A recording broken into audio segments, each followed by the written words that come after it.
Hello friends, आज हम बात करने वाले क्लास 12th फिजिक्स किरचॉफ के नियम के बारे में कि किरचॉफ लॉ होते क्या है। ठीक है, बहुत ज़्यादा इंपॉर्टेंट है और एग्जाम में आपके किरचॉफ के नियम पूछे जाते हैं कि इसका पहला नियम क्या होता है। ठीक है, पहले नियम के बारे में देखेंगे इसके, और इसके दूसरे नियम को भी देखेंगे जो कि बंद लूप का होता है। तो इसे आज हम बहुत आसानी से समझने वाले हैं क्योंकि लूप वाला आपका हर चीज़ का काम आता है। ठीक है, तो देख सकते हो आज हम किरचॉफ के नियम को देखेंगे। ठीक है, तो भाई टॉपिक मोस्ट इंपॉर्टेंट है, तो इसलिए वीडियो को लास्ट तक देखना। तो चलो बात करते हैं किरचॉफ के नियम के बारे में, किरचॉफ लॉ के। ठीक है, तो देखो बात करें किरचॉफ के नियम, तो देखो ये जो किरचॉफ हैं ये एक वैज्ञानिक का नाम है। इन्होंने दो नियम दिए जिनका नाम हो गया किरचॉफ के नियम। ठीक है, देखो किस संदर्भ में दिए।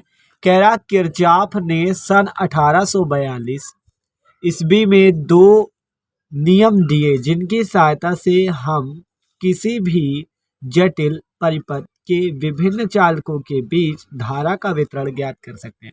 क्या बात हुई कि किरचॉफ नामक वैज्ञानिक थे जिन्होंने सन 1842 ईस्वी में दो नियम हमें दिए जिनकी सहायता से हम किसी भी जटिल परिपथ, कोई परिपथ है आपका, ठीक है, उस पर सेल लगे हुए हैं, तो उस परिपथ के विभिन्न चालकों के बीच हम धारा का वितरण ज्ञात कर सकते हैं कि धारा उस पर कैसे बढ़ रही है। ठीक है, तो उसके बारे में किरचॉफ ने बताया। तो अब हम जब दोनों नियम को पढ़ेंगे तब हमें समझ में आएगा कि कैसे उन्होंने धारा का वितरण किया। ठीक है, तो ये बात अभी समझ लो। 1842 में किरचॉफ ने दो नियम दिए जिन्हें किरचॉफ के नियम कहते हैं। ठीक है, आप बात करते हैं इसका पहला नंबर नियम जो है, पहला नियम इसका है, देखो कौन सा पहला नियम है जिसको हम लोग पहला नियम अथवा संधि नियम नाम से जानते हैं। देखो इस नियम को हम लोग पहला नियम कहते हैं किरचॉफ का पहला नियम कह सकते हो या कह सकते हो संधि नियम। ठीक है, तो आप पहले नियम को क्या कह सकते हो, किरचॉफ का पहला नियम या किरचॉफ का संधि नियम। ठीक है, देखो फर्स्ट लॉ और जॉनसन रूल। तो इसमें किरचॉफ ने क्या बताया, देखो उन्होंने बताया किसी वैद्युत परिपथ में किसी भी संधि पर मिलने वाली धाराओं का बीजगणितीय योग शून्य होता है।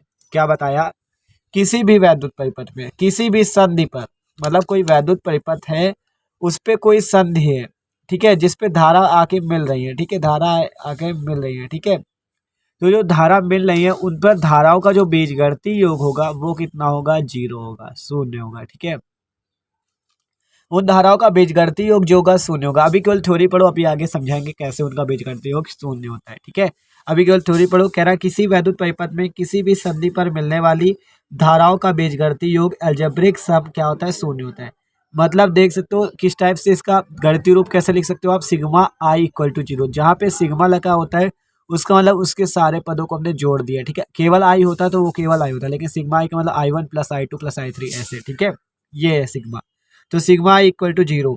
देखो आगे कहा गया इसे धारा नियम भी कहते हैं, इसे हम धारा नियम के नाम से भी जानते हैं। और एक इंपॉर्टेंट पॉइंट देख लो, यह नियम आपका आवेश के संरक्षण पर आधारित है। देखो आपका ऑब्जेक्टिव क्वेश्चन में ये भी पूछ लिया जाता है कि किरचॉफ का पहला नियम किसके संरक्षण पर आधारित है, तो आप क्या बताओगे, आवेश संरक्षण पर। तो ये बात याद रखना, अगर पूछ लिया गया किरचॉफ के पहले नियम को क्या कहा जाता है तो उसको एक और नाम से हम लोग जानते हैं, धारा नियम। तो देखो तीन नाम हो गया, पहला नियम, संधि नियम अथवा धारा का नियम। ठीक है, तीन नाम हो गए, तीनों को याद रखना है। ठीक है, अब चलो इसे हम समझते हैं कैसे आपका संधि पर मिलती है धारा है। ठीक है, तो देख सकते हो हमने यहाँ पे चित्र बना रखा है, ये आपकी एक धारा है I1 जो यहाँ पे आई, देखो इस संधि है आपकी जहाँ पे धाराएं क्या है आकर मिल रही है। ठीक है, संधि क्या होती है, जहाँ पे आकर वो मिल रही है। ठीक है, तो वो संधि कहलाती है। तो देखो जैसे ये I1 धारा आपकी यहाँ पर आके मिल रही है, फिर I2 धारा यहाँ पे आके मिल रही है। ठीक है, और यहाँ पे से देखो जब I1 इधर से आ रही है, I2 इधर से आ रही है, तो यहाँ पे एक I3 धारा यहाँ से बाहर निकल रही है, I4 यहाँ से बाहर निकल रही है, और I5 क्या हो रही है, इससे बाहर निकल रही है। ये आपकी यहाँ पे संधि बन रही है। ठीक है, तो देख सकते हो यहाँ धाराएं आपकी आ रही है। ठीक है, I1 I2 I3 I4 I5। ठीक है, ये बात हो गई यहाँ पे। आप देखो आगे देखते हैं, जब आपकी ये पांचों धाराएं हैं तो देखो इनका बीजगणितीय योग कैसे शून्य होगा। यहाँ पे आपको लिखना क्या है, I1 + I2। ठीक है, यहाँ पे I1 होगा प्लस I2, और देखो यहाँ पे फिर I3 I4 I5 है, ये हम किस पे लिखेंगे, माइनस में, -I3 -I4 -I5। ठीक है, इक्वल टू 0, क्योंकि आपको पता है सिग्मा आई इक्वल टू क्या होता है, 0। ठीक है, देखो सिग्मा आई इक्वल टू 0 होता है तो इसका मान क्या होगा, 0, मतलब सभी धाराओं का योग क्या होगा, 0।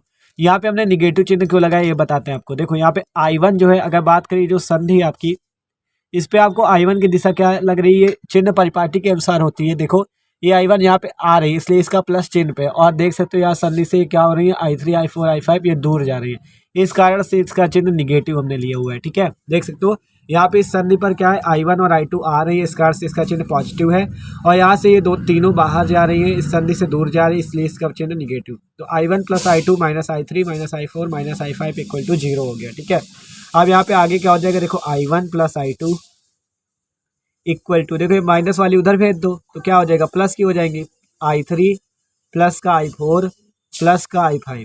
ठीक है, देख सकते हो I1 plus I2 equal to क्या हो गया, उधर की I3 plus I4 plus I5।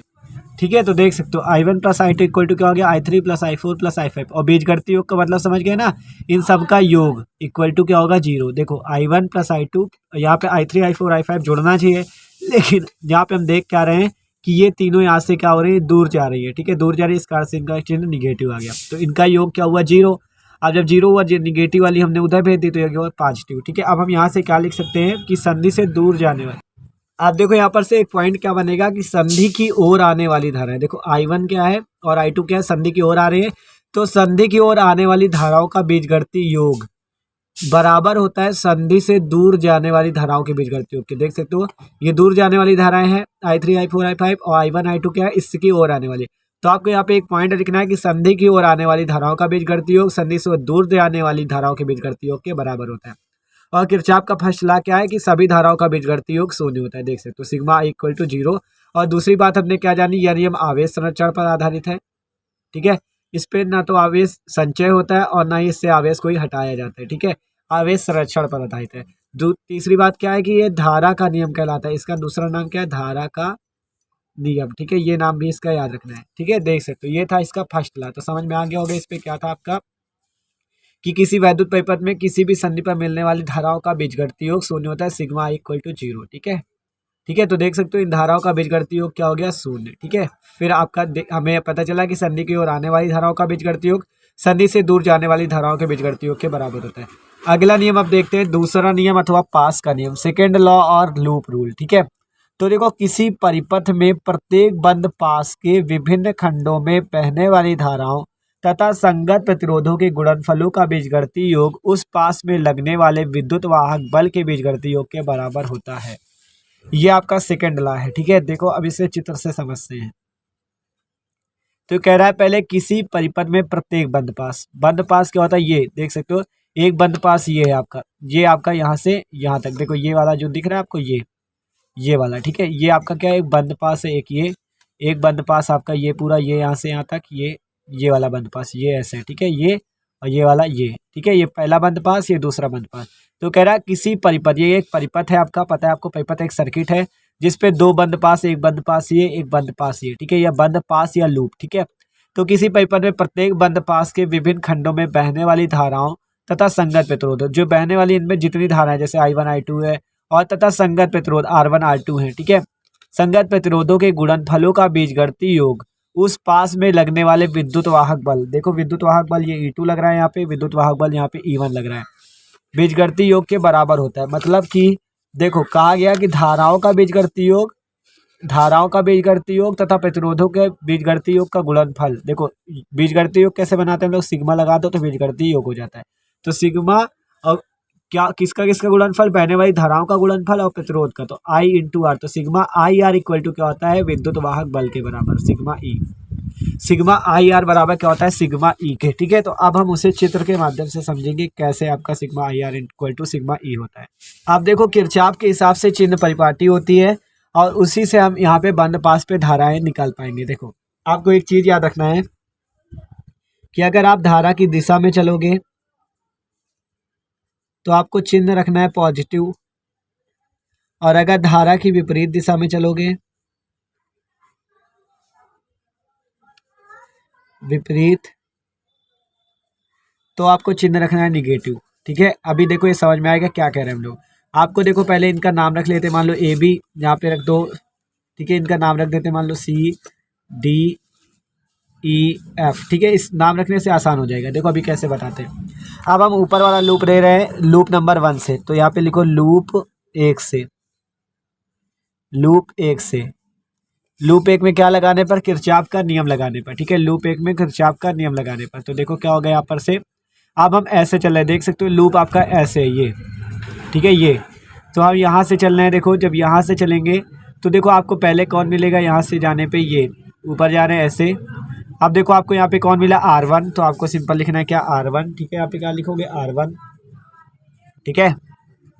तो देखो अभी हम यहाँ से चले हैं ना ये, तो पहले हमें E2 मिलेगा, R2 मिलेगा और I2 मिलेगा, ठीक है। तो देखो हम जा रहे हैं इस दिशा में और धारा किस दिशा में जा रही है, इस दिशा में। देख सकते हो धारा की दिशा, देखो ये तीर दिख रहा है आपको, धारा किस दिशा में बह रही है, ऐसे। और हम जा किस दिशा में रहे, ऐसे। तो हमें किस चिन्ह कैसा लिखना है, धारा की विपरीत जा रहे हैं, क्योंकि धारा ऐसे जा रही है और हम उल्टा जा रहे हैं। धारा ऐसे मतलब धारा ऐसे जा रही है और हम जा रहे हैं इधर, तो धारा की विपरीत जा रहे हैं, तो हम मान रखेंगे माइनस में। तो माइनस का लिखना है I2 इंटू R2। कैसे लिख रहा है, माइनस का I2, माइनस लिखा I2 इंटू R2, ठीक है। I2 मिल रहा है और R2 मिल रहा है, ठीक है। फिर इधर ऊपर जाना है, ये ऐसे आए। फिर यहाँ पे कौन मिला, R1 और I1। देखो हम इधर जा रहे हैं और धारा किधर जा रही, धारा भी इधर ही जा रही है। तो धारा की दिशा में तो मान कैसे रखेंगे, पॉजिटिव। तो यहाँ पे क्या रखेंगे, प्लस का I1 इंटू R1। पॉजिटिव मान क्यों रखा, क्योंकि धारा की दिशा में जा रहे हैं। देखो बात समझो, हम यहाँ पे ऐसे, देखो धारा ये जा रही है, हम भी ऐसे जा रहे हैं, तो मान कैसे रखोगे, पॉजिटिव। तो R1 मिला और I1 मिला, ठीक है। और उसका उस पे क्या था, इस पे आप देखो हम इधर जा रहे थे तो धारा इधर, इसलिए निगेटिव रखा। अब बात आती है सेल की कि ई का मान कैसे रखे, तो इक्वल टू आपको लगाना है ऐसे। आप देखो सेल की बात करें तो आपको इधर आए तो ये आपको ये सेल मिला E2, ठीक है, E2 मिला ना। तो आपको यहाँ पे E2 का मान कैसे रखना है, निगेटिव। क्योंकि देखो जब आपको, अगर आप इधर से जा रहे हो, आपको पहले सेल का ये बड़ा वाला ये मिल जाए तो आपको उसका मान निगेटिव रखना है। और जब इधर से आओ, आपको पहले अगर देखो, अगर जैसे सेल है ये, अगर आपको सेल पे पहले ये मिलता है तो आपको मान निगेटिव रखना है, और अगर पहले ये मिलता है तो मान पॉजिटिव रखना है, ठीक है। देखो यहाँ पे देखो, हम यहाँ पे ये ऐसे है तो हमें कौन मिला पहले, इसका ये, ठीक है। तो हमें यहाँ पे क्या रखना है, निगेटिव। तो निगेटिव E2, ठीक है, निगेटिव का E2 लिख दिया। और फिर ऐसे है तो हमें कौन मिला, ये, तो प्लस का E1, ठीक है, प्लस का E1। अब हम यहाँ पर से क्या लिख सकते हैं, I1 R1 minus I2 R2 equal to E1 minus E2, equal to E1 minus E2, ठीक है। ये आ गया बंद पास एक के लिए। तो यही तो था किरचॉफ का नियम। देखो E1 बराबर, अगर यहाँ से निकाले I1 R1, E1 बराबर I1 R1, अगर E2 बराबर यहाँ से निकाल लो I2 R2। तो यही तो है किरचॉफ का नियम। देखो sigma I R equal to sigma E, देखो sigma I R equal to sigma E, इन्हीं का तो बीजगणितीय योग हमने लिखा है, I1 R1 plus I2 R2 equal to E1 minus E2, ठीक है। तो वही मतलब इन्हीं का तो बीजगणितीय योग है यहाँ पे, ठीक है। तो वही sigma I R equal to sigma E है, ठीक है। अब दूसरे पास के लिए देखते हैं, लूप नंबर 2 के लिए, लूप 2 से, ठीक है। तो ये आपको निकालना पड़ेगा, इसलिए आप देख लो यहाँ पे अच्छे से समझ लो, ठीक है। लूप नंबर 2 के लिए देखते हैं। देखो धारा की अगर बात करें, धारा इस दिशा में बह रही, ये धारा किस दिशा में बह रही, इस दिशा में। यहाँ पे धारा कौन सी, I1 प्लस I2। धारा इस दिशा में बह रही है और हम किस दिशा में जा रहे हैं, इसी दिशा में। देखो हम जा रहे हैं इस दिशा में, धारा भी इसी दिशा में, तो चिन्ह कैसा होगा, पॉजिटिव का। तो आपको यहाँ पे प्लस का चिन्ह रखना है, प्लस क्या लिखोगे, I1 प्लस I2 इंटू प्रतिरोध कितना है, R3। देखो I1 प्लस I2 धारा, प्रतिरोध कितना, R3। अब यहाँ से आए यहाँ पे, अब हम इसी दिशा में जा रहे हैं, धारा भी इसी दिशा में, तो प्लस का चिन्ह इस पर भी आ जाएगा, प्लस का I2 इंटू प्रतिरोध कौन सा था, देखो हम ऐसे है, धारा भी इसी दिशा में, तो I2 इंटू R2। और सेल को इधर लिखना है, ठीक है। कितने सेल मिले यहाँ पे, देखो यहाँ पे कोई सेल है नहीं है, यहाँ पे देखो यहाँ पे E2 मिला, तो E2 को आप लिख रहे हैं।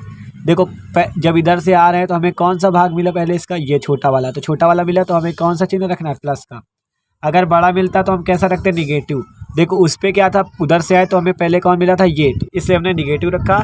लेकिन यहाँ पे कौन सी कंडीशन, हमें पहले ये छोटा वाला मिला, ये देखो जब ऐसे आए तो हमें ये मिला, तो हमने चिन्ह कैसा रखा, पॉजिटिव, ठीक है। तो प्लस का E2 रख दिया। तो यहाँ पे क्या आ गया, I2 R2 plus I1 plus I2 into R3 equal to E2, ठीक है, ये आ गया। तो इस तरह से हम किरचॉफ का देख सकते हो दूसरा नियम लगाकर क्या कर सकते हैं, हम विभिन्न धाराओं के मान यहाँ पर से आप ज्ञात कर सकते हो। जैसे इस टाइप का आपको पेपर दिया जाएगा, आपको न्यूमेरिकल मिलेंगे आगे, तो आप क्या कर सकते हो, किरचॉफ का नियम लगाकर ये सारे मान आप ज्ञात कर सकते हो। देखो आपने ये फॉर्मूला बना लिया, आपको यहाँ पे मान रख देना है, जो जो निकालना है निकाल सकते हो, ठीक है। तो इन फॉर्मूले से आप क्या कर सकते हो, निकाल सकते हो। अभी आपको व्हीट स्टोन सेतु आगे पढ़ोगे, ठीक है, चैप्टर पे। तो जब व्हीट स्टोन सेतु पढ़ोगे तो उस पर भी आपको क्या होगा, यही किरचॉफ का दूसरा नियम लगाना पड़ेगा, तब उस पर आप P/Q बराबर R/S निकाल पाओगे, ठीक है। तो देख सकते हो यही फॉर्मूला आपका हर जगह काम आएगा। तो इसलिए किरचॉफ के दोनों नियम बहुत ज़्यादा इंपॉर्टेंट और एकदम आसानी से आप समझ सकते हो। बस याद क्या रखना है, धारा की दिशा में चलोगे तो मान पॉजिटिव रखना है, धारा की विपरीत दिशा में चलोगे मान निगेटिव रखना है। अगर सेल की बात करें, सेल पे आपको पहले छोटा वाला ये भाग मिलता है तो आपको मान पॉजिटिव रखना है, अगर ये बड़ा वाला मिलता है तो मान निगेटिव रखना है। बस ये याद रखो, ठीक है। ये बात है किरचॉफ के प्रथम नियम और किरचॉफ के दूसरे नियम की। तो दूसरे नियम को हम लोग दूसरे नाम से कौन से जानते हैं, पास का नियम, ठीक है। दूसरा नियम कौन सा, पास का नियम। और एक बात और मोस्ट इंपॉर्टेंट है कि दूसरे नियम ऊर्जा के संरक्षण पर आधारित है। ऊर्जा संरक्षण पर आपका दूसरा नियम आधारित है और इसे एक नाम से और जानते हैं, वोल्टता का नियम। वोल्टता का नियम, जैसे उसको था धारा का नियम नाम था, देखो धारा का नियम नाम था और आवेश के संरक्षण पर आधारित था, वैसे आपका दूसरा नियम वोल्टता का नियम और ऊर्जा संरक्षण पर आधारित है, ठीक है। तो ये भी इंपॉर्टेंट है, इसे भी देख लेना, ठीक है। तो देख सकते हो भाई ये थे आपके दोनों नियम, ठीक है, मोस्ट इंपॉर्टेंट थे। तो वीडियो अच्छा लगा हो तो प्लीज़ लाइक भी कर देना। Okay, thanks for watching this video.